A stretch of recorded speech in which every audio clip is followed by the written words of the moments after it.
En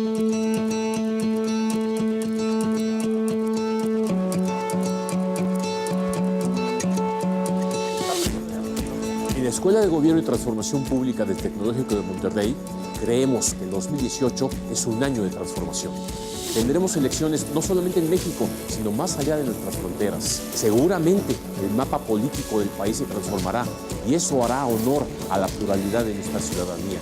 El Tecnológico de Monterrey cumplirá este año 75 años de vida y además nuestra escuela cumplirá 15 años de haberse creado.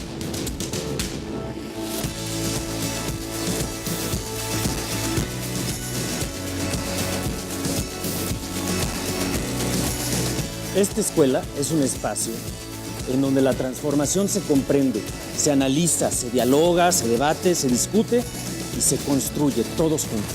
Pon atención a nuestro calendario porque te vamos a estar invitando a que seas tú, que seamos todos quienes le demos forma a este año de la transformación. Participa. Te esperamos.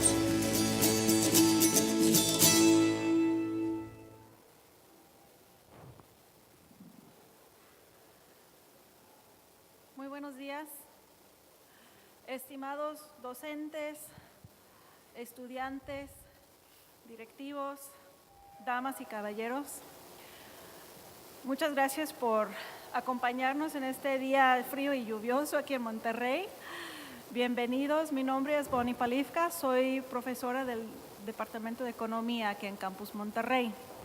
Estoy aquí para presentar a dos personas muy ilustres. El principal invitado del día de hoy es el doctor Sergio Fajardo. Sergio Fajardo Valderrama nació en Medellín, Colombia, en 1956. Es matemático de la Universidad de los Andes, doctor en matemáticas de la Universidad de Wisconsin-Madison y doctor honoris causa de la Universidad Internacional Menéndez Pelayo, España, en 2009, y de la Universidad Nacional de Córdoba, Argentina, en 2015. Fajardo ocupó varios cargos en instituciones científicas, como el Consejo Nacional de Ciencias Básicas y la Comisión Nacional de Maestrías y Doctorados. Fue profesor en la Universidad de Andes, director de investigación y director del Departamento de Matemáticas, así como en la Universidad Nacional. Ha sido profesor visitante de instituciones como la Universidad de Berkeley, la Universidad de Wisconsin, la Universidad de Colorado, la Universidad Católica de Chile, la Universidad de Oslo y la Universidad Central de Venezuela. Trabajó también en varios medios de comunicación como Caracol Radio, Telemedellín y Teleantioquía.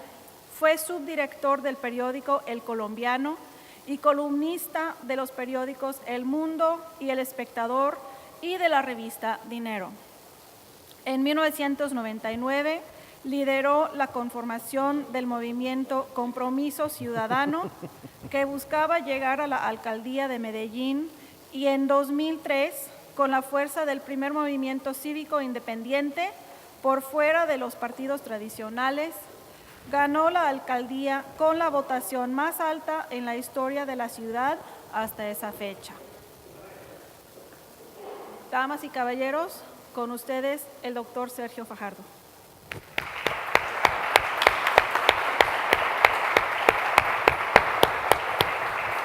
Pues muy buenos días, bienvenidos al Tecnológico de Monterrey. Creo que estamos fundamentalmente con una audiencia de casa, querido Sergio. Bienvenidos a quienes nos ven por Facebook Live, me parece. Estamos desde la Biblioteca Central del Campus Monterrey. Yo soy Alejandro Poiré, decano de la Escuela de Ciencias Sociales y Gobierno aquí en el TEC. Y quiero nada más platicar un poco el formato que vamos a tener el día de hoy. Va a ser un diálogo, gracias Bonnie por la presentación. Va a ser un diálogo con Sergio, además de todas las cosas que han mencionado en su currículum brevemente.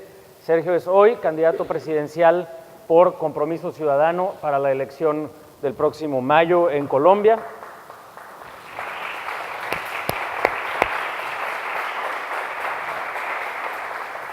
Y está aquí con nosotros para cerrar una, esperemos que no por mucho tiempo, quizás por unos 4 años, pero para cerrar un ciclo como profesor visitante distinguido en la Escuela de Gobierno y Transformación Pública, en su Cátedra Latinoamericana de Ciudadanía, y para presentar su libro. Su libro no lo tenemos impreso aquí en México, en nuestro país. Creo que pronto lo vamos a tener, pero les recomiendo que lo compren en la tienda de Kindle. Por lo menos yo lo pude conseguir en la tienda de Kindle de los Estados Unidos, que se llama El Poder de la Decencia. Déjenme, antes de pasarle la palabra a Sergio, decirles lo siguiente. Hay muchas formas de acercarse a la política, hay muchos fenómenos de lo público y de la política que nos presentan dilemas, que nos presentan retos, que a veces el simplemente atestiguarlos nos llenan de rabia, de indignación, de desesperanza. Yo leí recientemente el libro de Sergio y al haberlo escuchado también en muchas de sus pláticas acá con nosotros, en muchos campus,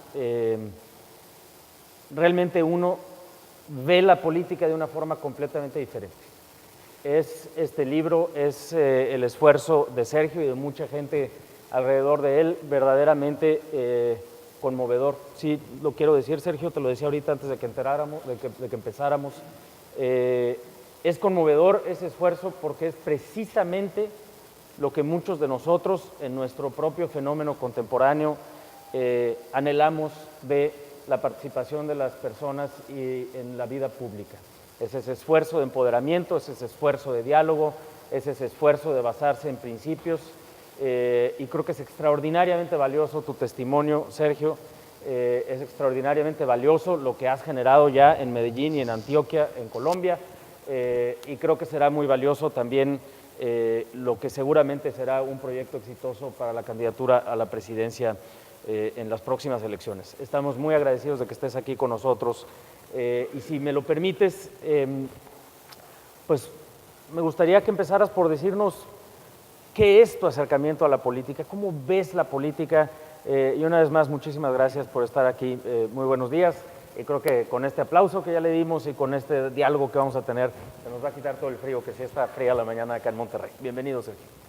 Bueno, buenos días. Gracias, Alejandro. A mí me da mucho gusto estar acá. Yo he pasado 2 años extraordinarios viniendo al TEC. He tenido la oportunidad de estar con estudiantes en diferentes campus, con tus estudiantes, en la escuela. Yo no sé con cuántas personas tuve la oportunidad de interactuar, de conversar, de contar nuestra historia en una forma u otra. Calculamos que 11,000 a lo largo de estos 2 años.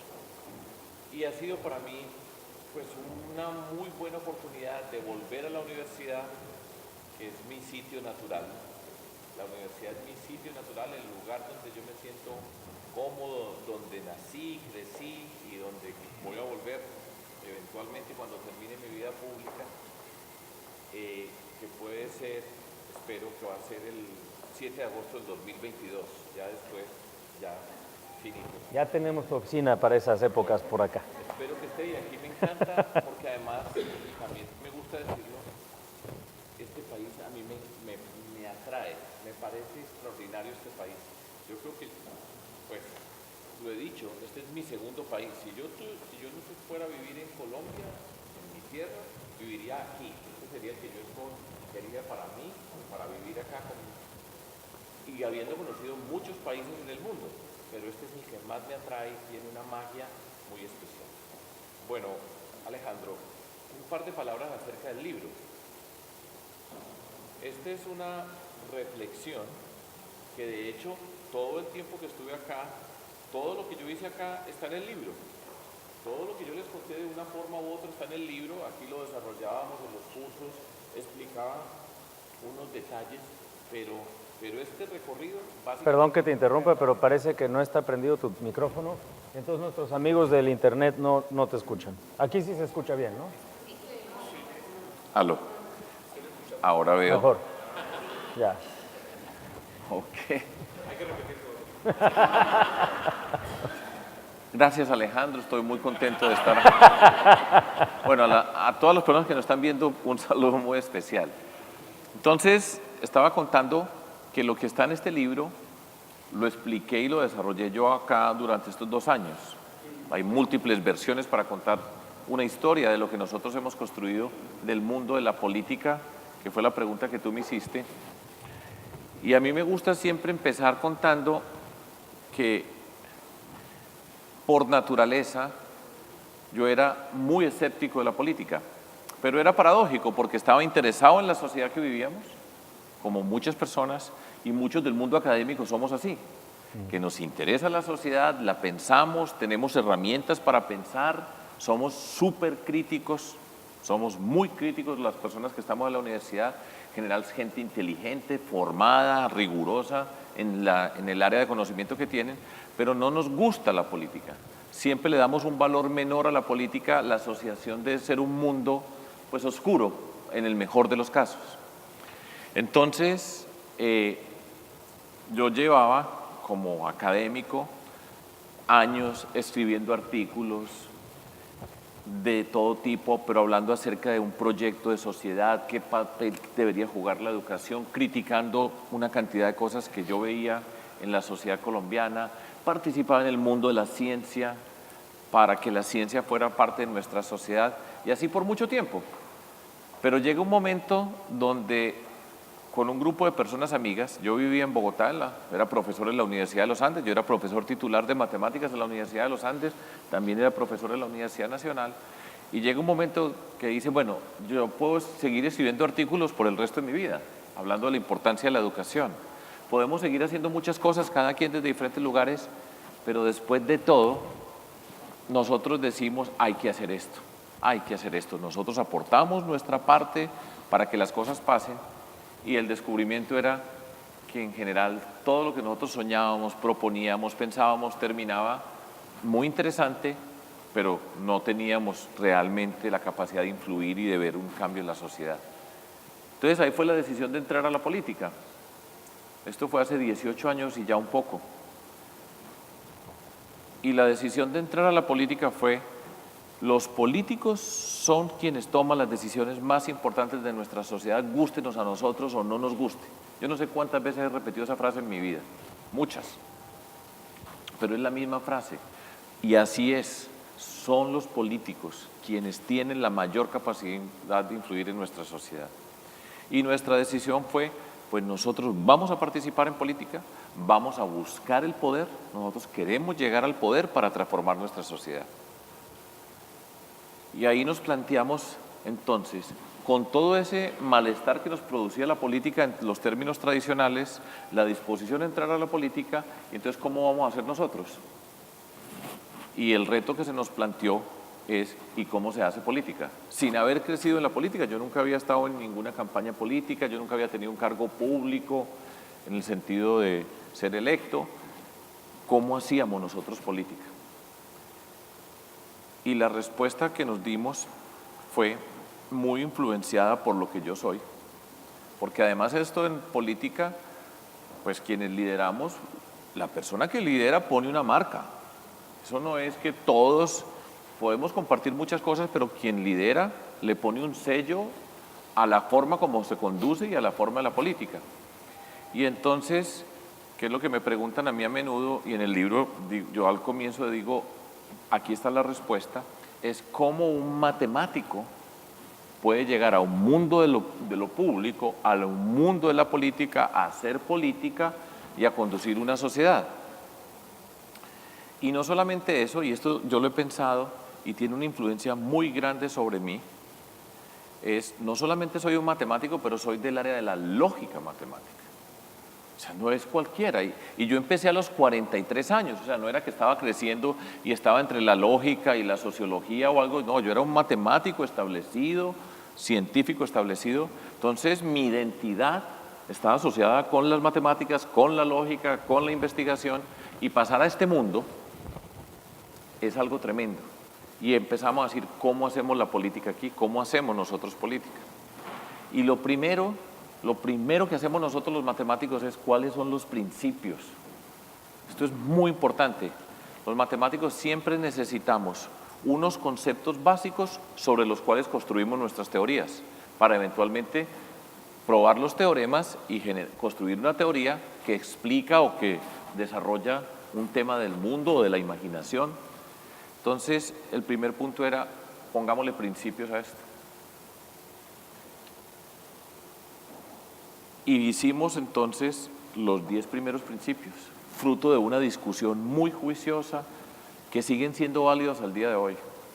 Entonces, éramos los principios, teníamos un objetivo de cambiar la sociedad, éramos personas diversas, de diferentes sectores de la sociedad.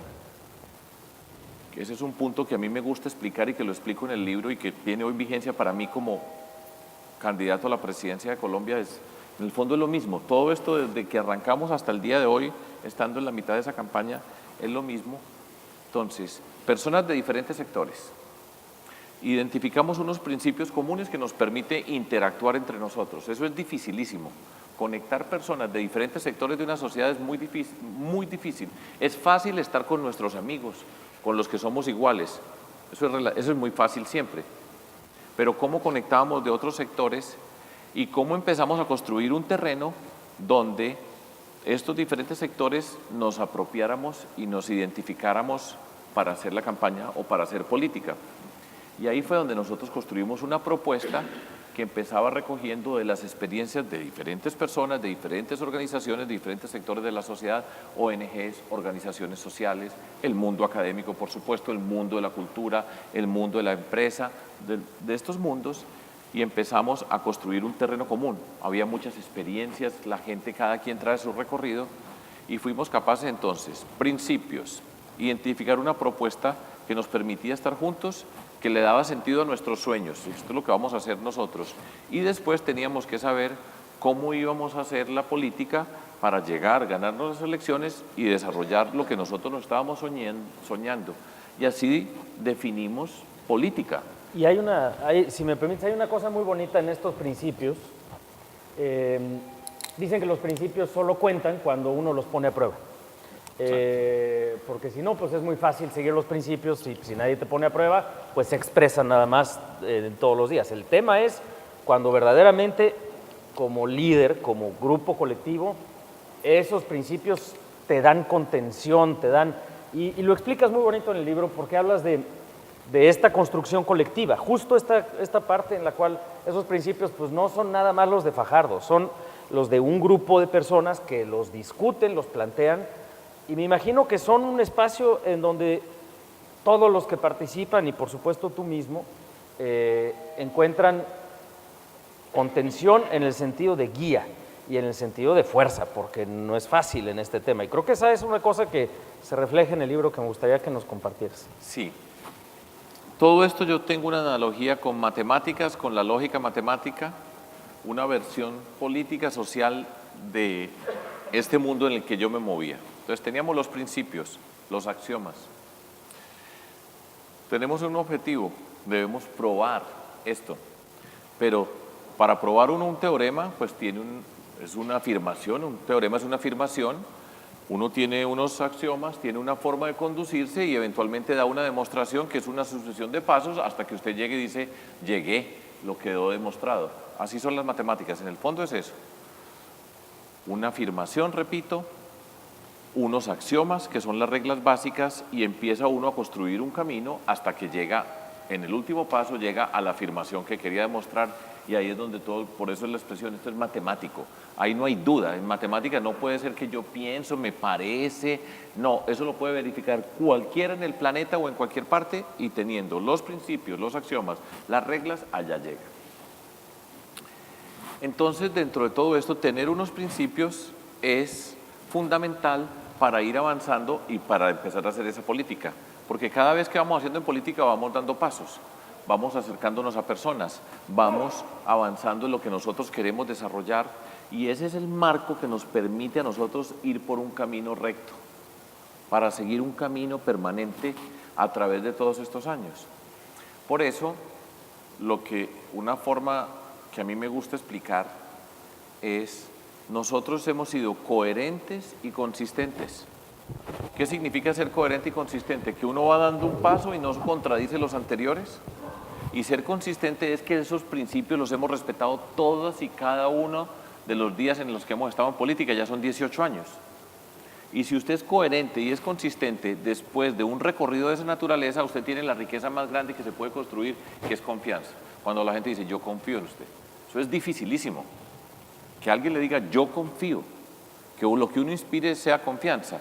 A mí hoy me insultan todos los días, a todas las horas, de todas las formas, porque saben que la riqueza asociada conmigo y lo que hemos construido es la confianza, que la gente diga yo le creo a este señor. Eso es mágico. Cuando usted tiene a alguien y dice yo confío en esta persona, eso es algo extraordinario. Y esa es la base de los principios. Y ahí es donde uno empieza a enfrentar obstáculos y cómo va tomando decisiones. Lo que tú dices es muy cierto. Cuando todos estamos aliviados, cuando todos estamos bien, la vida es color rosa. No hay problema para nada. Llega el momento donde usted se enfrenta con un obstáculo, es una decisión que en un instante usted está jugando todo. ¿Cómo toma esa decisión? Ahí es donde está, dice, tiene principios y es capaz de superar los problemas. Entonces, esa es la forma de pensar todos los días. Por eso yo digo, en la solapa del libro dice, son los medios lo que justifican el fin. Fíjense ustedes, yo hablé de los principios, vamos por el poder, vamos a llegar a ese poder, vamos paso por paso en analogía con las matemáticas, en nuestra forma de comportarnos, siendo coherente, siendo consistente, y el camino que nosotros escogemos determina el valor del lugar a donde vamos a llegar. Por eso es que yo digo, y así lo he vivido todos estos años, son los medios los que justifican el fin. No el fin justifica los medios, que es todo vale. Su objetivo es llegar allá y llegue como sea. Nosotros decimos, nosotros vamos a llegar allá a partir de unos principios, siendo coherentes, siendo consistentes. Eso marca una diferencia total en el contexto de la política, en la forma de hacer la política y por supuesto la implicación que tiene para gobernar. Es una diferencia gigantesca. Ahora estamos, Alejandro y todos ustedes, en plena campaña presidencial en Colombia. Entonces todo el mundo dice que hay que hacer coaliciones, se tienen que juntar. Y yo siempre digo, ¿y cómo nos vamos a juntar?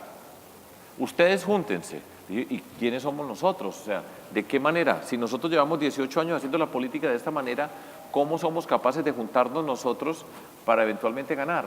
Porque siempre se está pensando, lo importante es ganar. Y después nosotros vamos a gobernar. Y yo llevo toda la vida diciendo, un momentico, no, lo importante no es ganar, es cómo llegamos para ganar, para poder gobernar en el espíritu de lo que somos nosotros. Ese es el dilema permanente todos los días, a todas las horas en Colombia hoy. Entonces hay gente que me dice, no, es que el ego de Fajardo es imposible. Porque siempre estoy hablando de los principios, siempre estoy hablando de la coherencia, siempre estoy hablando de la consistencia. Y me dice, pero es que en política es así. Le digo, no, es que la política que nosotros hemos hecho es esta. No es que yo empecé a los 43 años, entonces yo no estoy charlando.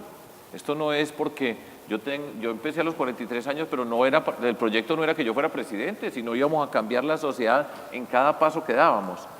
Entonces, estamos en momentos de mucha tensión política, de una polarización muy grande hoy en Colombia, y yo siempre apelo otra vez, los principios, es el mismo camino, vamos por ese recorrido. Entonces, es emocionante, es mágico el poder, pero es muy, muy difícil. Y eso se requiere una convicción muy profunda de no estar, pero si yo hago este poquito acá, pues ganamos, ¿cierto? Y es una tontería, es muy poquito, hagamos una pequeña concesión. Y en este recorrido, que también hemos cometido errores, pero nosotros no podemos hacer concesiones.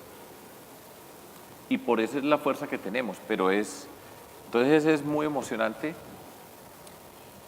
y tiene un poder cuando uno logra el poder, cuando llega por ese camino, con la confianza de la gente y cuando llega a gobernar, entonces ahí es donde pasan las cosas después extraordinarias. Y porque estás enfrentándote también, lo comentas, a dices, esta especie, no sé si son tus palabras, pero ya me corriges, esta mentira que nos hemos creído todos, de que las cosas no pueden cambiar. Y entonces esa construcción de confianza tiene este carácter paradójico, que al mismo tiempo que genera mucho entusiasmo en algunos, otros dicen, nah, hombre, eso no va a ganar. No, nunca. ¿Para qué? No perdamos nuestro tiempo, ¿no? Pero yo creo que ahí, ese es parte del reto también, que la mayor parte de la gente, como lo decías tú, vea la política como algo oscuro. Entonces los estás queriendo acercar a algo que genuinamente es luminoso, pero va en contra de esta percepción colectiva. Que es muy fuerte. O sea, es que nosotros estamos cambiando la sociedad y la estamos cambiando desde que empezamos a participar en política, y la forma como hacemos la política ya es el cambio de la sociedad. No es que lleguemos al poder para cambiarla, sino el camino que recorremos para llegar ya es un cambio. Sí. La manera como nos relacionamos la gente, cuando por mí votan en Medellín en su momento 210.000 personas sin haberle pagado un solo peso a una persona, ni un peso, y llevar todo este tiempo diciendo nadie tiene precio acá. Esto es lo que nosotros representamos cuando van y marcan el rostro mío. Son personas libres que deciden vamos a votar por este. Ese camino que ya recorrimos es muy poderoso y es el momento en donde se suscita un movimiento muy grande para nosotros llegar al poder. Eso es extraordinario, pero siempre estamos enfrentando unas fuerzas que nos dicen esto es imposible, se necesita o hay que hacer la política en el sentido tradicional, se tiene que hacer de esta manera, para eso están los políticos, por eso es así, por eso tiene que ser de esta manera, y lo que nosotros hemos hecho es romper con esa estructura que tienen, que controlan el poder, y se las hemos roto desde la base de la actividad política y la manera para llegar al poder. Eso requiere mucho, porque estamos hablando del poder y estamos hablando de gente que está establecida en el poder y que en el poder tienen su vida y tienen sus intereses y no quieren entregar ese poder. Y en unas personas que nos atrevemos a participar, que lo hacemos desde otra perspectiva, nos vamos a enfrentar a algo extraordinario, y nosotros escogemos un camino, no en el camino de ellos, sino escogemos un camino alternativo para llegar donde están ellos, y los sacamos del poder. Eso es tremendo porque se produce una conmoción, pero se puede, esa es la expresión que utilizamos en la campaña, que yo la vengo utilizando desde hace un tiempo. Se puede cambiar este mundo, y nosotros somos testimonio de esto. Fíjense una cosa, y pasando pues a Colombia dentro de este recorrido, nosotros independientes, ahora que México está entrando a un mundo de independientes, nosotros en Colombia, algunos movimientos independientes, el hecho de ser independiente no es una calificación, pero somos muy diferentes entre los independientes. Hay independientes que se dicen independientes, pero que son más, ¿cómo se dice la palabra acá? Más politiqueros, pues, para decirlo, que los tradicionales, pero se pusieron otro disfraz. Pero estoy hablando de los que somos cívicos, alternativos, desde una forma distinta a la política. Hemos ganado en alcaldías. Antanas Mocus ganó la alcaldía de Bogotá,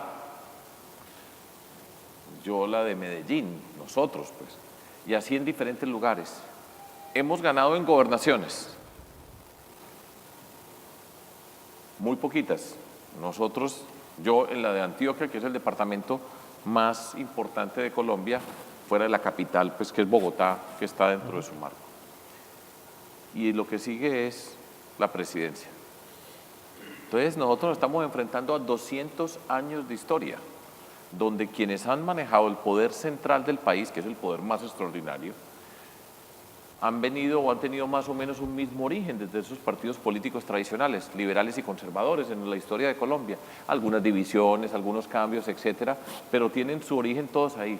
Y esta sería la primera oportunidad donde un grupo cívico, independiente, juntándonos otras personas, puede llegar a gobernar a Colombia. Son 200 años que nos estamos jugando acá nosotros. Y los que arrancamos desde la ciudad, desde el gobierno departamental, estatal, estamos con ese reto. Y eso es tremendo porque es un cambio, es un reto inédito en la política colombiana. Ustedes estuvieron aquí, han tenido casos análogos, distintas las condiciones, y eso es lo que está en juego ahora.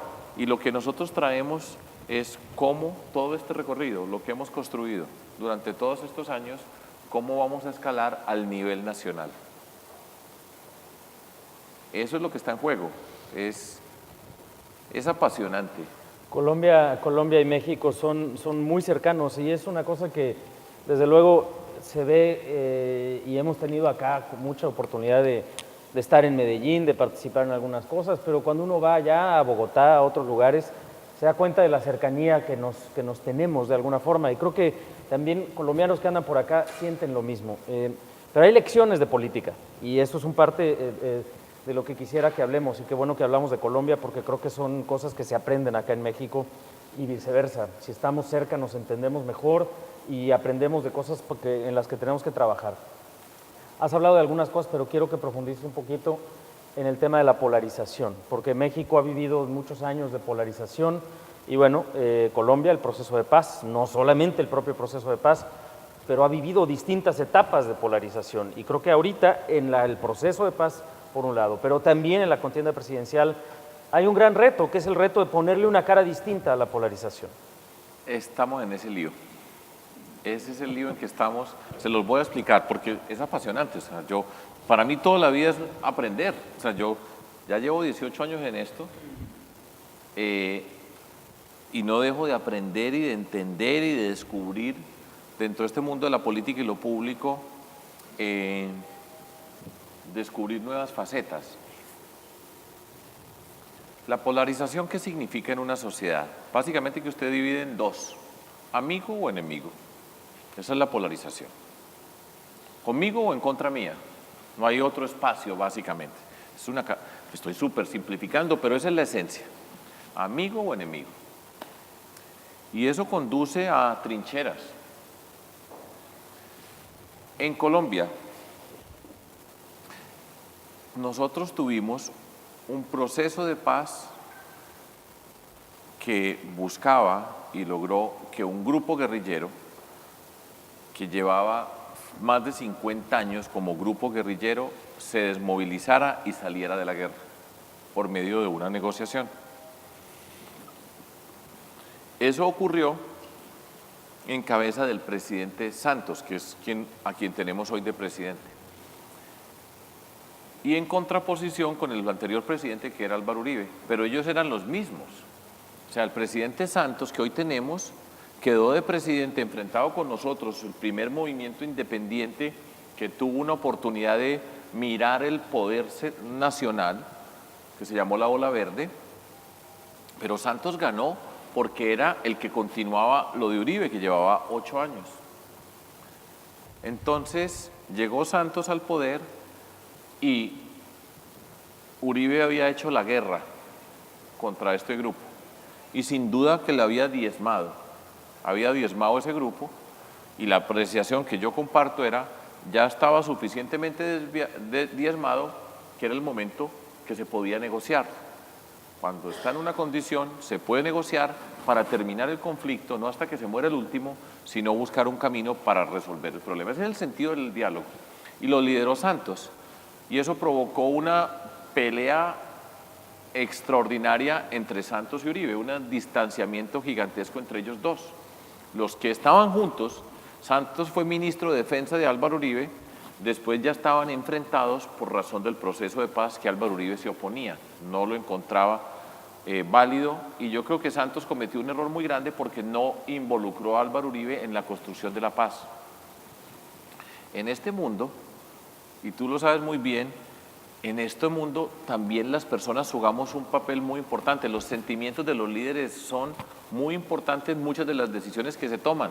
Eso no es simplemente un mundo racional, que hay que hacer esto y toca esto, sino quién es la persona, cómo se siente tratada. Eso es tremendo. Es tremendo. Bueno, y ahí cayó Colombia en esa confrontación. Y llegamos a un plebiscito, se empezó la negociación, 4 años de negociación, llegamos a un plebiscito a favor del sí el acuerdo o no el acuerdo, y ganó el no. Ganó por una suma muy pequeña, básicamente mitad y mitad. La abstención fue cerca del 65%, pero el país quedó fracturado. Entonces el gobierno nacional de Santos hizo unos remiendos, tomó algunas observaciones, pero el país quedó tocado porque hay un acuerdo de paz con este grupo guerrillero, que lo podía hacer el gobierno, firma este acuerdo de paz, pero en esa elección habían quedado ganando el no. Ahí ya está Colombia fracturada. Eso es una carga tremenda para una sociedad. Yo creo que se cometieron muchos errores de parte del gobierno nacional. El sí, por eso tendría que haber ganado. Por eso quedamos Colombia como en esa categoría de el Brexit, Trump, y nosotros ganó el no. En un país que ha estado en guerra tanto tiempo, ¿cómo es posible que gane el no y no gane el sí? Bajo circunstancias muy elementales diría, pero están locos. ¿Qué es lo que pasa? Y pues hay muchas razones. Yo creo que una muy importante es cuando el país ya había disminuido la violencia en la forma como la había disminuido, para mucha gente ya estaba en paz, ya no era parte de su vida. Entonces no se hizo una pedagogía para explicarle a la gente la importancia de cerrar ese capítulo. No se explicó. Entonces la gente no estaba involucrada alrededor de todo esto. No estaba comprometida con la paz, con lo que significaba esa paz. Era algo externo, ajeno a la vida de las personas, que es un punto fundamental en política. Entonces pasa esto y Colombia viene desde octubre del 2016 con esta confrontación representada por Santos y Uribe, los dos amigos enfrentados en este terreno. Y lo que pasa a continuación es parte de una historia que no le he contado acá, y viene y descubrimos y vemos con toda la fuerza la corrupción. En Colombia la corrupción se asociaba desde el poder central. Nosotros tenemos un régimen presidencial centralista, ¿cierto? A diferencia de México, que es federal. Siempre se hablaba de la corrupción en las regiones, por allá, por fuera de Bogotá, que quedan toda la mitad de Colombia muy alta, a 2.600 metros de altura. Todo el resto gira alrededor de Bogotá, estando pues Bogotá en el centro, con en medio de nuestras montañas extraordinarias, y decía, los corruptos están por las regiones, por allá lejos se roban la plata. Y cada quien en su lugar decía, aquí hay un corrupto, aquí hay un corrupto, y en cada corrupto, en cada pueblo, todo el mundo conoce a sus corruptos. Y pasó algo impresionante en términos de los cambios en una sociedad. Es que esto es ir viendo en vivo y en directo cómo cambia. Yo no me imaginaba que estas cosas pasaban así, pero ya después, estando en la política, a ver cómo cambia, cuando pasa el famoso caso de Odebrecht, que también tiene alguna implicación acá. Yo no sé hasta dónde han evaluado lo que pasó aquí. Yo estoy seguro que hay muchas cosas, pero ya ustedes verán cómo las tratan. Pero en Colombia aparece Odebrecht y se descubre una corrupción de un nivel altísimo. En México es distinto, aquí hay otra condición realmente, pero se descubre en Colombia que hay una corrupción gigantesca asociada con esas ramas del poder central.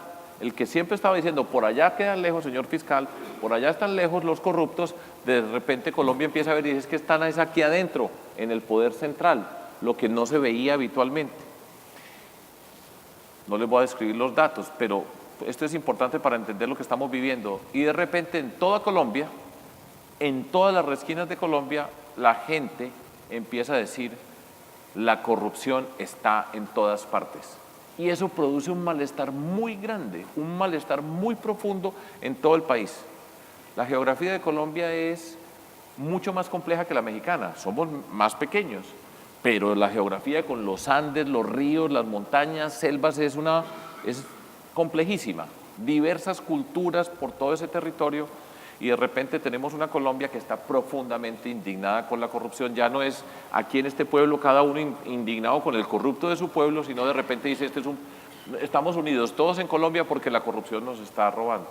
Y pasa algo extraordinario en Colombia, el fiscal anticorrupción capturado por corrupto, y los 3 expresidentes de la Corte Suprema de Justicia, lo más importante, están capturados por corrupto, están involucrados en un acto de corrupción, y de repente todo Colombia está diciendo, mire la corrupción que nosotros tenemos. Entonces hay una indignación muy grande en el país con el tema de la política, los políticos, la corrupción. Está esa división que estaba allí asociada con el sí y el no y el proceso de paz, y en resumen hoy Colombia está con un malestar extraordinario, extraordinario. Eso es difícil. Cada que había esas encuestas, ustedes han visto esas encuestas de los países más felices y todas estas cosas, pero nosotros íbamos siempre adelante, pues estábamos en los punteros. Los colombianos, Colombia es un pueblo alegre. Ustedes han visto la música, las cosas, es un pueblo alegre que le ha tocado muy duro Nosotros somos un pueblo resiliente, la gente, hemos pasado por muchas cosas, pero Colombia, a mí me parece extraordinario la capacidad de Colombia de aguantar y superar y no colapsar.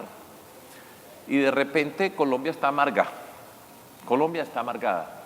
Hoy en este momento Colombia no es ese país dulce, dicharachero, que tantas veces con tantos problemas, pero tenía mecanismos, y ahí estamos nosotros. Y esa es la situación política hoy. Entonces está la confrontación del grupo asociado con Álvaro Uribe, el Partido Conservador, un grupo de personas que estaban en contra del proceso de paz, que siguen estando en contra del proceso de paz, que ya se hizo y se está implementando, ya están, los guerrilleros se desmovilizaron y están empezando a participar en política, y al mismo tiempo está todo ese malestar de la corrupción por todos lados. La corrupción no polariza, no divide, o sea, todo el mundo está en contra de la polarización, de la corrupción. Entonces, en esa mezcla, ¿cómo vamos a resolver el problema? ¿Cómo tenemos un malestar y cómo tramitamos ese malestar? Lo más fácil siempre es, si usted tiene un malestar, como tiene el país, conviértalo en odio, rabia, miedo, deseos de venganza y agresión. Eso es muy fácil. Cuando a usted le duele algo, cuando usted tiene una herida, aumentarle ese dolor y pasarlo a una etapa superior, es una situación extraordinaria. Y entonces, por ejemplo, entonces nos dividen desde la perspectiva de los del no y el sí, a las personas que estábamos por el sí. Eso viene del grupo de gente asociada con Álvaro Uribe, el partido que tiene. Los que votaron por el no dicen, todos los otros, los que votamos por el sí, son guerrilleros, son de las FARC, y una palabra muy difícil en Colombia, que son castrochavistas, lo que pasa en Venezuela. Entonces nosotros tenemos a Venezuela al lado. Hay una crisis humanitaria de Venezuela por razón del gobierno de Maduro, que yo digo es la dictadura del siglo XXI, han pisoteado la democracia en todas sus formas. La calamidad que está pasando en Venezuela es extraordinaria, o sea, la cantidad de gente que se están yendo de Venezuela, un país que era rico en muchos sentidos, ha habido una destrucción social, política y económica. Es una barbaridad lo que está pasando allá. Pero entonces, estos que votaron por el no, a mí me dicen que yo soy castrochavista y que soy de las FARC. ¿Cómo le parece? Entonces que vamos a acabar con la propiedad privada, y nos ponen a todo el que dice que sí vamos por un acuerdo de paz, que íbamos por el acuerdo de paz, nos ponen ese rótulo. Entonces quieren dividir esto en los que están aquí con las FARC y quieren que Colombia sea como Venezuela, y estamos viendo el horror de Venezuela, y los otros. Esa es una polarización, y al mismo tiempo se va dando otra polarización que va creciendo con el resentimiento con estos. Ahí es donde estamos nosotros en Colombia. Es muy, muy extraordinario lo que nos está pasando a nosotros. Y esto ha sido cuestión de meses, esto va creciendo y va pasando. Lo que nosotros proponemos dentro del espíritu de todo el libro, lo que nosotros hemos dicho y lo que yo lidero, por supuesto me quedan muchos detalles por contar, pero nosotros vamos a cambiar, pero nos tenemos que reconciliar. Si nosotros no sanamos las heridas que tenemos, todas estas heridas, piensen en Colombia toda magullada, con heridas por todos lados, si nosotros no cuidamos esas heridas, destruimos nuestro país. Esa es mi convicción. Entonces, significa, vamos a cambiar un gobierno, se llenó la taza, como decimos nosotros. Las sociedades cambian, hago un pequeño paréntesis dentro de todo eso, cuando llega y faltaba una gota y la gota fue Odebrecht y ya se derramó esa taza. Ahí es cuando cambian las sociedades. Cuando la gente está, ¿cómo se dice aquí? Harta. Harta. Hasta el tope. Hasta el tope. Y entonces, a mí me da pena decir las palabras pero cae esa gota y ahí es cuando las sociedades cambian. Es en ese momento que la sociedad cambia, y eso es lo que tenemos nosotros.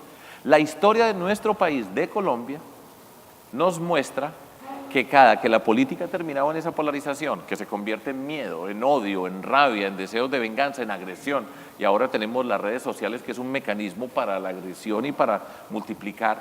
Colombia, cada que cae en eso, vuelve otro capítulo de la violencia. Otra vez vuelve una violencia. Nosotros hemos pasado cada que se ha llenado la taza, terminamos en una guerra. Guerra y guerra y guerra y guerra y guerra. Y fíjese cómo es la vida. Estamos en este momento nosotros, donde se llenó la taza, donde estamos recorriendo el mismo camino del odio, miedo, rabia, deseos de venganza, y tenemos que resolver en las urnas Yo creo que nosotros vamos a ganar, pero fíjese que en una polarización nosotros vamos a decir serenidad, vamos a cuidar a Colombia, vamos a cambiar, pero vamos a cambiar con cuidado, que tiene que ver con lo que nosotros hemos hecho en política, lo que yo he hecho, vamos a conectar sectores. La polarización lo que hace es todo lo opuesto, separémonos, escoja trinchera, ¿sí? Y lo que nosotros decimos es, no es de trincheras, en esas trincheras ahí quedamos en el peor del escenario posible. ¿Cómo decir que vamos a cambiar y que vamos a cambiar conectándolos a todos para poder avanzar? Ese es el dilema político en el que estamos. Entonces a mí, por ejemplo, me dicen, ¿qué es lo que dicen? Que es parte de la polarización. Júntense todos ustedes, los que nos dicen que somos de las FARC castrochavistas, júntense todos. Yo digo, un momentico, es que nosotros no somos iguales. Entonces ahí es donde estamos en ese dilema y yo estoy contando esto acá en México. Yo voy recorriendo todo Colombia. Hace 2 días estaba en una plaza pública dando discursos explicando esto. Pero el riesgo es muy grande de que vuelva la violencia en Colombia si nos dejamos llevar así. Y nuestro país, este es mi dolor porque yo soy colombiano y adoro mi país y pues quiero ser presidente de Colombia, ni más ni menos. Pero muchas veces entonces empieza un magnicidio, pasa algo extraordinario y otra vez Colombia vuelve a quedar atrapada en una violencia que no nos permite dar lo que nosotros podemos dar. Ese es el contexto político. Nosotros vamos a ganar por estar ahí. Fíjense ustedes que esto tiene que ver con las emociones. Nada más fácil que salir a insultar a otro y decirle, este es esto, esto, esto y esto. En un segundo se dice y todo el mundo dice, extraordinario, mire lo que le dijo. Y yo, el profesor de matemáticas, que venimos recorriendo este camino, que cree en los argumentos, que cree en la decencia, en el respeto, en el reconocimiento para transformar como hemos venido haciendo, tenemos que suscitar una emoción que es la serenidad. Ese es el reto político. O sea, es que la serenidad es una emoción. Yo digo, vamos a cuidar a Colombia. Nosotros cada vez que gobernamos, cuando yo llegué de alcalde de Medellín, que se había llenado una taza y estábamos nosotros en el momento preciso, no fue para destruir a unos, sino para congregar a un montón y ponernos un espacio para poder avanzar. Porque yo siempre creo que en esa polarización y en ese capítulo que se escribe, los que van terminando pagan la cuenta siempre son los más humildes, los más pobres son los que terminan pagando siempre la cuenta de la incapacidad de los líderes para construir las oportunidades. Y así lo hicimos. Entonces estamos ahí, en este momento. Eso requiere principios, tener claro en qué es lo que estamos. La cantidad de presiones al lado son extraordinarias. ¿Para qué hacemos? ¿Cómo lo hacemos? ¿Qué decisión tomamos? ¿Con quién nos juntamos? Estoy aquí un par de días nomás, estoy en el paraíso, aquí con ustedes en el TEC. Eso pensaba yo, que vienes a recargar pila, querido Sergio. Ahí estamos, y es... Una última pregunta que te quiero hacer, Sergio, antes de pasarle la palabra a nuestro auditorio. Lo dijiste ahorita y quiero que nos hables un poquito más de eso. Serenidad y decencia. Y serenidad es esta emoción que quieres convocar, que me parece absolutamente indispensable precisamente porque el reto es tan grande y precisamente porque el ánimo es tan complicado en Colombia. En México estamos en una circunstancia muy parecida y también de una gran indignación y también de una gran desesperanza y también de una sensación de falta de alternativas, etcétera. Serenidad es importante y decencia. Y creo que la decencia tiene que ver con cómo se hace política, pero también cómo se conduce uno, aún si no hace política. Y creo que ahí sí nos planteas una disyuntiva. O eres de alguna forma parte de la solución, o quizás, al menos por indolencia, estás siendo parte del problema. ¿Cómo se ve esto desde Colombia? El poder de la decencia, en mi lectura de tu libro, y dime si estoy equivocado, tiene que ver con hacer política de una forma decente, pero tiene que ver también con que ser un ciudadano decente casi te obliga a enterarte y ser parte de lo público, en alguna forma, en alguna medida. Nosotros estamos en una lucha muy grande y es una lucha política en la siguiente situación. Cuando hay esta indignación tan grande con la clase política tradicional, la actitud de muchas personas es alejarse de la política. No, todos son iguales, prometen y no cumplen, todos son ladrones. Yo no quiero saber nada de ese mundo. Esta es una caricatura, no todos, pero casi. Entonces, ¿de qué manera nosotros convocamos a las personas para que tengan conciencia de lo que significa participar en la política, de estar en este mundo de la política, de acercarse a la política de otra manera? Eso es una forma elegante de decirle, todo el que se va es un voto que duplican los corruptos. Los que compran los votos, lo que más les sirve es que la gente no participe. Ellos no tienen ningún problema, ellos no tienen ningún problema de identidad social. Que uno dijera, no, es que les da vergüenza, no les da ninguna vergüenza, nada. Usted los tiene en la cárcel por corruptos y entonces tienen un hijo o un sobrino que va para el puesto donde ellos estaban y todos sabemos que va a ganar. Eso no hay ninguna sanción social. Entonces, nosotros tenemos que participar en política. Y lo que estamos diciendo es, en este mundo de la política se puede participar de otra manera. Y decente es en el sentido de respetar, de reconocer, de entender la dignidad de lo que estamos haciendo nosotros y asumirla como parte de la política. Ese es el punto fundamental.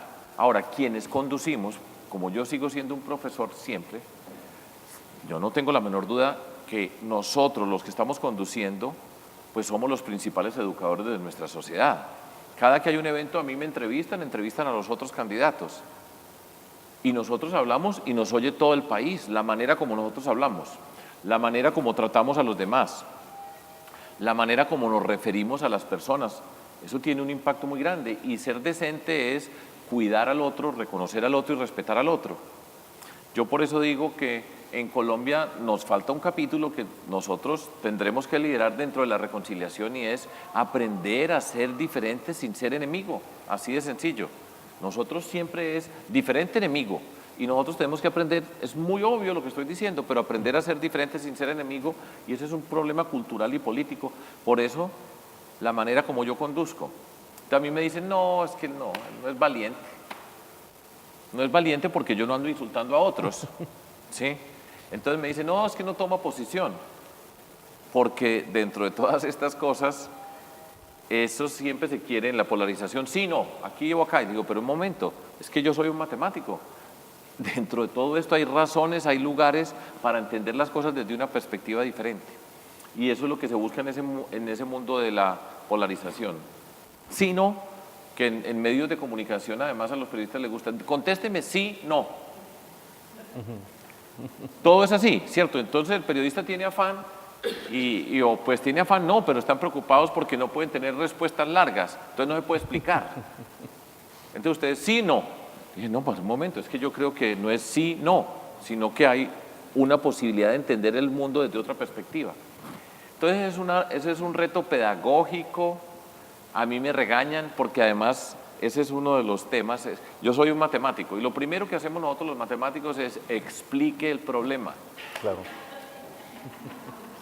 Cada que ustedes ven un profesor de matemáticas, lo que cualquier profesor de matemáticas no les dice a usted, aplique la fórmula, sino entiende el problema antes de empezar a resolverlo. Y la manera natural es explicar el problema. Y eso ya requiere algo y después vamos construyendo la solución. Entonces a mí me regañan porque me dicen, no, es que da unas respuestas largas, es que tiene que decir rápido, sí, no, para que aparezca bien afirmativo.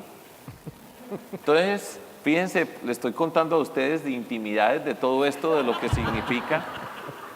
No nos está viendo, bueno, ya nos está viendo en Facebook, ya no sé dónde está la cámara. Pero mire, le digo otra cosa, porque además es bien simpático. Esto de creer en los principios y de creer que son los medios lo que justifican el fin, el camino es bien tremendo. Porque yo veo en la política, yo no soy capaz de decir una mentira. O sea, le dicen a usted, diga esto de una vez y sale de esto, diga sí, no, y de una vez diga la mentira. Y no tienen ningún problema en mentir. Gente que está al lado de uno dice, esto es imposible, esto es falso. No se perturban un segundo y lo dicen con tal de obtener un objetivo. Y nosotros, los que decimos, los medios justifican el fin, coherente y consistente, yo no puedo. Es tremendo, porque entonces ahí es donde estamos. Entonces, de qué manera decir las cosas, decirlas cortas, ponerlas, enunciarlas, explicar, transmitir confianza y emocionar. Todo eso me toca hacer a mí. Pues todo eso hace muy bien tu libro, Sergio, y creo que la verdad vale la pena leerlo. Tenemos tiempo para preguntas del público. Edgar nos está ayudando con el micrófono. Adelante, por favor. Bueno, felicidades primero, de veras que da gusto oír a alguien como tú, inspira. México y Colombia son sumamente parecidos, casi creo que como hermanos que se separaron. Entonces quiero saber, porque a nosotros nos interesa, estamos en el mismo proceso que tú, ¿cómo le están haciendo? ¿Cuál es el plan para inspirar a la gente a que vaya a votar? Porque ahí yo creo que una de las cosas bien importantes en que una elección sea exitosa y en un momento dado poder lograr. ¿Cómo le están haciendo ustedes? Gracias. Para hacer que la gente que no haya, luchar contra el abstencionismo. Pues la forma más especial es decirles, hay el malestar está. Entonces el reto es explicarles cuál es el malestar, por qué es en la política, por qué son los mismos con las mismas y la importancia para cambiar que implica el que nosotros participemos. Por eso les decía, hay momentos donde se llena la taza, hay momentos donde todavía falta camino por recorrer, ahí no se van a dar los grandes cambios, pero cuando está acá y pasa algo, se llena. Estamos en ese momento en Colombia. Entonces nosotros tenemos que estar explicando recurrentemente a la gente y decir, ese malestar que usted siente, porque la gente lo siente, lo tenemos que resolver en las urnas. Y va a pasar lo siguiente en Colombia. Todas las encuestas, los que menos quieren en Colombia, en quien menos se cree son las FARC, los partidos políticos, el Congreso de la República y, para nuestra calamidad, la justicia. Lo que no era así, pero todos estos eventos de corrupción. Entonces, fíjese qué sociedad estamos, donde estos están en el fondo, en la parte de abajo de la credibilidad. Entonces, nosotros tenemos que explicarle a la ciudadanía que es en la política, es votando, donde vamos a transformar lo que está pasando. Vamos a hacer por primera vez en la historia un gobierno minoritario en el Congreso de la República, que es algo extraordinario. La gente entonces no puede gobernar porque siempre es la asociación. Si no tiene la mayoría en el Congreso, ¿cómo va a gobernar? Ahora, lo que nosotros decimos es, vamos a gobernar con una minoría, y yo siempre les digo, los vamos a convocar a todos a trabajar, pero con un detalle, no hay ni un puesto ni un contrato para un congresista, ni uno. Nos tumban entonces, nos van a tumbar si no le damos puestos y contratos a los congresistas, esa es la regla. Pero ese es un trabajo tremendo de explicarle al país de que vamos a gobernar, que vamos a tener una minoría en el Congreso de la República y así vamos a gobernar al país y los vamos a convocar a todos, pero con una regla muy sencilla, no hay ni un puesto ni un contrato, que es lo que habitualmente se ha hecho en el Congreso de la República. Se sienta con el presidente, yo lo voy a apoyar y cada que van a hablar con el presidente se van con una cantidad de puestos, con una cantidad de contratos, como dicen ustedes, una cantidad de lana en los bolsillos y a repartir las limosnas para la gente. Y eso es lo que nosotros estamos rompiendo. Ahora, ya lo rompimos en el nivel municipal y en el nivel estatal. Y por eso yo digo esto, que hace que me insulten. Y si aquí están recibiendo comentarios, tengan la certeza que hay un montón que ya me están insultando, porque además los tienen preparados. Donde yo salga me insultan. En las redes, no con la gente. Yo digo, ni un peso por un voto. Nosotros no le pagamos un peso a una sola persona por un voto. No compramos un líder, no compramos un voto. Y fuera de eso, después cuando llegamos al poder podemos gobernar con transparencia y no damos ni un puesto ni un contrato. Esa es la herida, ese es el lugar donde más les duele, ¿sí? Y ese es el reto que tenemos nosotros ahí, pero hay que explicarlo y explicar y explique una y otra vez. Pero al mismo tiempo a mí me dicen narcotraficante, guerrillero, paramilitar, corrupto, ilegal. Todo el tiempo me están, porque saben que nosotros estamos llevando este mensaje. Entonces dicen, destruyó Antioquia.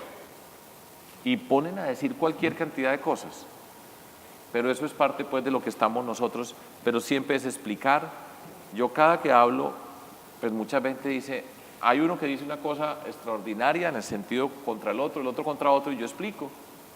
Entonces, por ejemplo, al grupo de guerrilleros que se desmovilizaron ya empezaron a hacer campaña. Y lo que ha ocurrido es que van a lugares a hacer campaña y ha habido gente esperándoles, tirándoles cosas, insultándoles, gritándoles, huevos, cosas, una agresión muy grande. Entonces, este grupo, lo que nos preguntan a nosotros, ¿usted qué piensa de esto? Dije, yo creo que la gente tiene mucho malestar, sin duda tiene mucho malestar, eso no se tramitó en el proceso de paz, en la construcción del proceso de paz, de entenderlo. Y yo creo que la gente tiene derecho a manifestar su inconformidad, su malestar con ellos. Yo lo entiendo, ¿sí? Pero nosotros a ninguno de ellos lo podemos agredir, nadie lo puede agredir.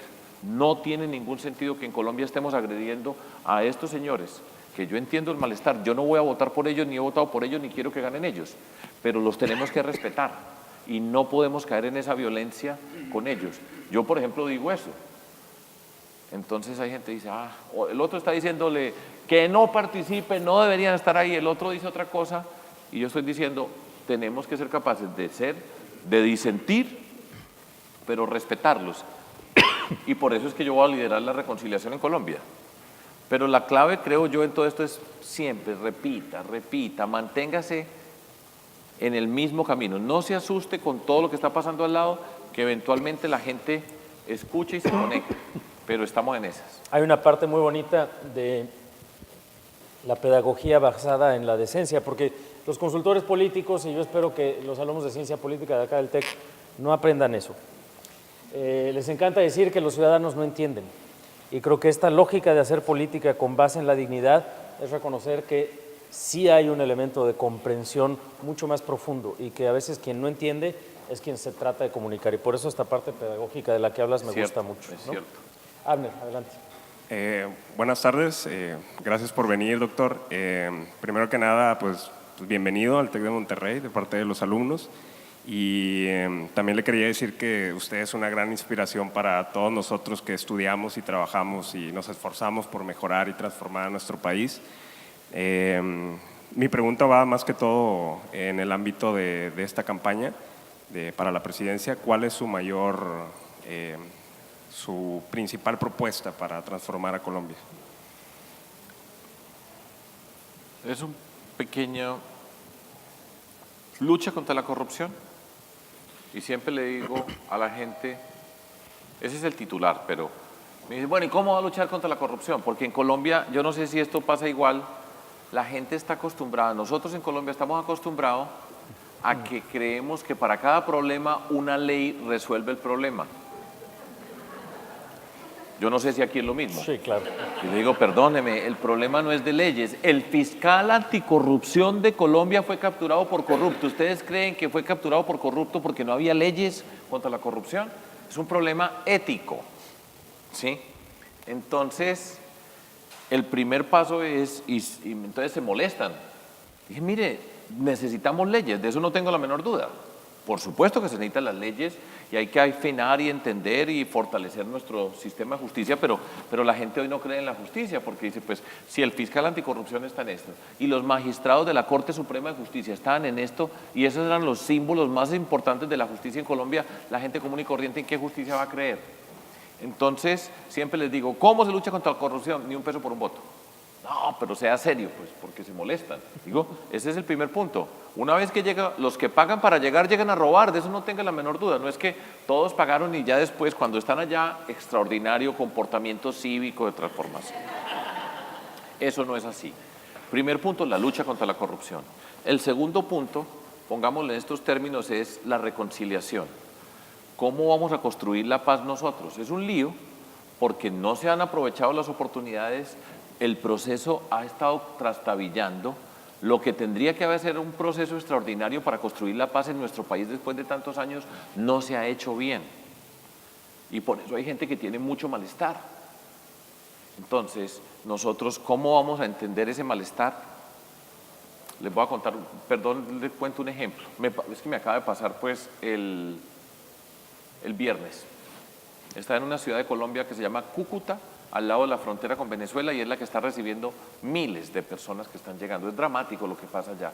Yo no sé si el mundo lo esté viendo. Y yo iba subiendo por un centro comercial y había un señor en pequeños comercios que estaba comiéndose su almuerzo, como decimos nosotros, la cena, la comida, ¿cierto? Y entonces yo lo saludo, eso es con un montón de gente al lado. A mí siempre me da pudor cuando digo, estamos interrumpiendo a la gente, puede ser meterse dentro de ellos. A mí siempre me preocupa que no estemos, pues, en todo caso le digo al señor, ¿cómo está, señor? Mucho gusto. No, usted es de las FARC. Yo de las FARC, señor. Me da mucha pena, pero yo no soy de las FARC. No, claro, ustedes quieren que esto quede en manos de las FARC. Yo le veía que tenía mucha rabia al hombre. Esto es con un montón de gente al lado. Le dije, señor, ¿me permite que le diga una cosa? No, no, no, yo estoy almorzando.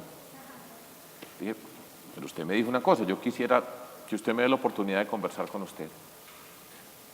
Lo traté amablemente, con decencia. Es que decencia no es que yo sea un ser humano extraordinario, sino unos comportamientos. Lo traté de manera decente. Lo habitual es, este es un uribista, este es un tal cosa, y se va usted y lo deja allá y todos lo silban. Todos los que van con uno le dicen, no, le dicen cualquier cosa. Y yo me tomé el tiempo y le dije, señor, yo quisiera poder hablar con usted. Él como que me permite hablar. Yo quiero entender usted por qué tiene tanta rabia. El hombre le faltaba un brazo y me dice, hace 28 años yo perdí este brazo por las FARC. ¿Cómo me van a recuperar a mí? Entonces además me dice, mañana 28 años. El hombre ha contado todos los días de su vida desde que perdió su brazo. Dice, 28 años de cuenta de estos, los que están en La Paz, los que están saliendo a hacer política, con una rabia y un dolor muy grande. Pues yo que iba a saber que me estaba encontrando con una persona en esas condiciones. Entonces, cuando usted está en la calle expuesto, yo voy siempre tranquilo. No es con montado que lo va a saludar y después el otro lo va a saludar y es una farsa. Entonces, yo le siento a él que tiene esa rabia tan grande. Le digo, señor, yo entiendo que usted tenga todo ese dolor. Sinceramente, yo lo entiendo a usted. Yo lo siento además, que usted tenga ese dolor, porque lo que usted ha sufrido y lo que significa eso. Y le digo, pero yo lo que le quiero pedir es no transmita o no ponga en mí ese dolor tan profundo que tiene, esa rabia que tiene, que yo se la entiendo, pero no la ponga conmigo. Yo voy a tratar de que esto no le pase a nadie en Colombia. Yo no sé si usted podrá perdonar y solo usted, la persona que le corresponde. Pero tenga la certeza de que yo no, en donde yo esté, siempre tendré presente lo que usted significa y lo que nosotros tenemos que avanzar en Colombia para que esto no nos vaya a pasar. Eso se llama la reconciliación. Ser capaces, lo que no se hizo en el país, eso es tremendo porque Colombia está llena de víctimas. Gente que me dice, a mí me mataron a mi papá. Y ese dolor que tiene la gente por todos lados, ¿cómo lo vamos a tramitar? Lo habitual es, ustedes son unos uribistas o es tal, que seguramente encuentran esa expresión, sino escúchelo, póngale atención, sienta lo que esa persona está sintiendo y sea capaz de llevarlo a un terreno donde podamos avanzar. Eso se llama la reconciliación, es el segundo punto. Tiene que ver con un programa de cultura ciudadana muy profundo para Colombia, de la convivencia y de la legalidad. La convivencia para que vivamos de una manera donde la violencia no sea una parte de nuestras relaciones y la legalidad para que la corrupción no sea una parte de nuestras relaciones. Entender la seguridad como una condición, un derecho de las personas, ya no es un problema ideológico. Y en todo esto, entonces, lucha contra la corrupción, que se convierte en transparencia, reconciliación para sanar las heridas, revisar nuestra cultura y garantizar la seguridad para que no se repita otro capítulo de la violencia, y todo este esfuerzo es para darle la oportunidad a la educación, a la ciencia, a la tecnología, a la innovación, el emprendimiento y la cultura. En nuestro país empezar a hablar de destrucción y apostarle a la capacidad de nuestra gente. Esa es la esencia. Sobre eso es que construimos este tema. Termino, ya creo que ya nos tenemos que ir. Tenemos pero bueno, quizá tiempo para una o dos pero preguntas le cuento más. algo que es importante. Ok. Este se lo voy a regalar yo. Este soy yo. Les voy a contar una anécdota. Yo me siento aquí muy cómodo, realmente me siento como en mi casa, yo no me siento como un colombiano que viene a hablar de un mexicano. Esta es una casa. Yo venía en el avión ayer. Este es para Alejandro. Hombre, muchas gracias. Muchas gracias. Venía en el avión ayer de Panamá a Ciudad de México. Puesto 31F venía yo. Leyendo, traía mi cuaderno, yo siempre voy con un cuaderno donde tomo nota. Traía el libro porque estaba revisándolo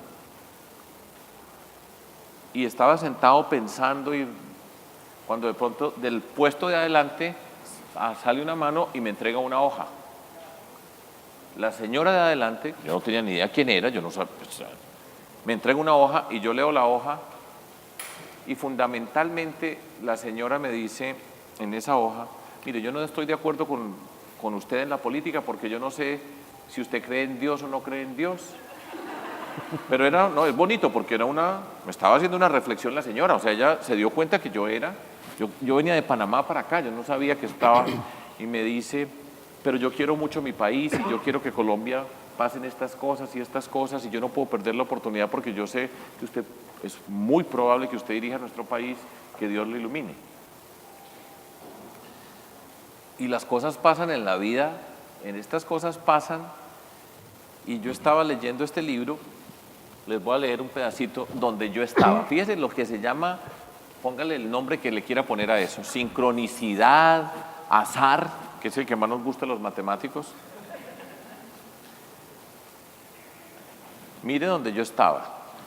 Fui afortunado también por contar con mi mamá, una mujer inteligente, repleta de energía, impulsiva, efervescente. Mara, así se llamaba mi mamá, era una turbina que podía despegar para cualquier lado, pero lograba controlar su impulsividad, sus emociones, apegándose a su fe. Se podría decir que ella misma ponía orden a su energía con la religión o algo así. Con su compañía comprendí lo valiosa que es la tolerancia, pues aunque era profundamente religiosa, jamás me impuso sus creencias ni me ordenó pensar de una u otra forma. Iba a misa todas las mañanas y rezaba diariamente 2 rosarios, además de la oración para ofrecer el día y la del ángel de la guarda antes de acostarse. Esa oración me la enseñó desde muy pequeño y a veces, como una forma de recordarla o porque de alguna forma necesito su compañía, la repaso. Mara se fue en el 2014, pero la escucho semanalmente a través del evangelio que la madre Alba Estela, esto yo no lo sabía, ya se lo voy a contar, una gran amiga que trabaja, una monja que trabaja en Cali, en un lugar muy pobre que se llama el distrito de Agua Blanca en Cali, me envía sin falta, pues un día mi mamá le pidió que no me dejara alejar de la religiosidad y la madre ha cumplido su promesa. Un dato, a mi mamá le gustaba la política y contrario a lo que pudiera pensarse, prefería a los liberales. Su mamá, la mamá de mi mamá, mi abuela Lula, una maestra nacida en San Pedro de los Milagros, era aún más religiosa. Iba a 3 misas diarias en el barrio Rosales. A su lado siempre sentí un gusto especial, una descarga de cariño que no se me borra de la mente. Y la última frase de este libro, dentro de todo esto, ya les voy a contar, aprendí a valorar y a admirar a muchas personas que nunca soñé con encontrar en mi vida. Sé que no puedo dejarme atrapar en los insultos y agresiones y que tengo la responsabilidad de estar a la altura de los sueños que compartimos tantas personas, a seguir siendo un matemático, un profesor, a sacar lo mejor de las personas y las comunidades, a dar ejemplo, que es la mejor forma de educar. Por eso rezo en mi mente la que llamo mi oración: concédeme la paz, dame sabiduría, compasión y ternura y mucha humildad. Entonces yo le pasé a la señora que me había pasado esa carta y le dije, señora, léase, es que esto es una coincidencia muy grande. ¿A qué horas en la vida nos íbamos a encontrar nosotros? Yo vengo con este libro en la mano para presentarlo acá, estoy leyendo esta página y me pasa una nota donde me dice, mire señora, léase la página 20 y la 194. Se lo pasé. Eso es mágico. Entonces ella me miraba a mí de una forma extraordinaria, ¿cierto? Y me dijo, ya leí. Todo esto para decir y hablar de mi mamá dentro de todas estas cosas. Mi mamá, ahí la describí, así era. Y ella, a esta monja que yo conocí, una monja de esas que vive en un sitio muy pobre, y a través de unos amigos míos que yo no sabía que mi mamá la conocía, le mandó a decir a ella que estuviera siempre pendiente de mí, y yo todos los domingos recibo de esta monja, que es mi amiga, que solo me contó hace poquito esto, me manda una versión del Evangelio en PowerPoint, 4 imágenes. Y yo me leo todos los domingos de la vida, me leo las imágenes que me manda la hermana Alba Estela, que me las está mandando mi mamá desde el cielo, que seguro debe estar en el cielo, ¿sí? Y me está mandando ese mensaje. Entonces, pues les quería contar eso a manera de anécdota, pero para que vean cómo pasan las cosas en la vida, ¿cierto? Y eso es mágico. Entonces, pues la señora se fue. Yo no sé si va a votar por mí, pero estoy casi seguro que sí.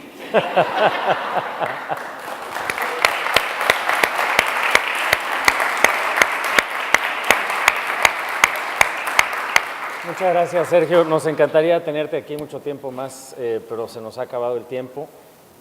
No queremos dejarte ir sin antes darte un reconocimiento a nombre de la Escuela de Gobierno y Transformación Pública, porque has estado en los últimos años como profesor visitante distinguido en esta Cátedra Latinoamericana de Ciudadanía. Miren mi chaqueta, esta es la que me pongo en la campaña por todas partes. Te ves muy bien con ella, Sergio. Para nosotros ha sido un orgullo. Muchas gracias. Y ya te dije que quedamos 7 de agosto de 2022. Muy bien. 2 semanitas después o algo así. Presidente a México, y tenga la certeza de que yo vengo de presidente a México y vengo acá. Fantástico. Aquí al TEC de Monterrey. Fantástico. Gracias a Carlos Lugo y a todo este grupo que siempre me acompañaron durante este tiempo, todas las cosas. Pues muchas gracias a todos ustedes. Me siento muy orgulloso y ya me quedo esto para todo el resto de mi vida. Muchas gracias. Muchas gracias.